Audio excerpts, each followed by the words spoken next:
Welcome to Kenton Teaches. Enjoy the video. In this video, I will explain how to make banana bread. First, gather your ingredients. You'll need 3 very ripe bananas, 1½ cups of all-purpose flour, and 1 cup of granulated sugar. Don't forget 2 large eggs, 1/2 cup of unsalted butter, and 1 teaspoon of baking soda. Make sure your bananas have plenty of brown spots for the best flavor. Preheat your oven to 350 degrees Fahrenheit. Now, let's get to mixing. In a large bowl, mash your 3 ripe bananas until they are mostly smooth, but a few small lumps are fine.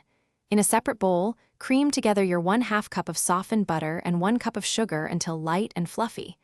Beat in the 2 eggs one at a time.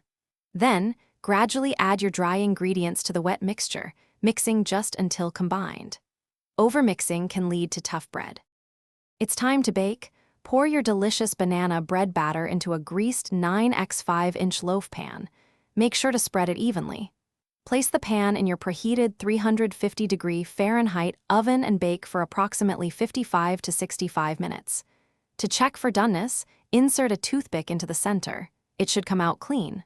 Once baked, let the bread cool in the pan for 10 minutes before carefully transferring it to a wire rack to cool completely.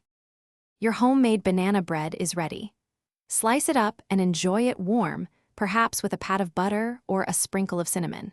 For any leftovers, store them in an airtight container at room temperature for up to 3 days to maintain freshness. It also freezes beautifully for longer storage. Don't forget to check the description below for a link to the Oala water bottle and other great deals to keep you refreshed.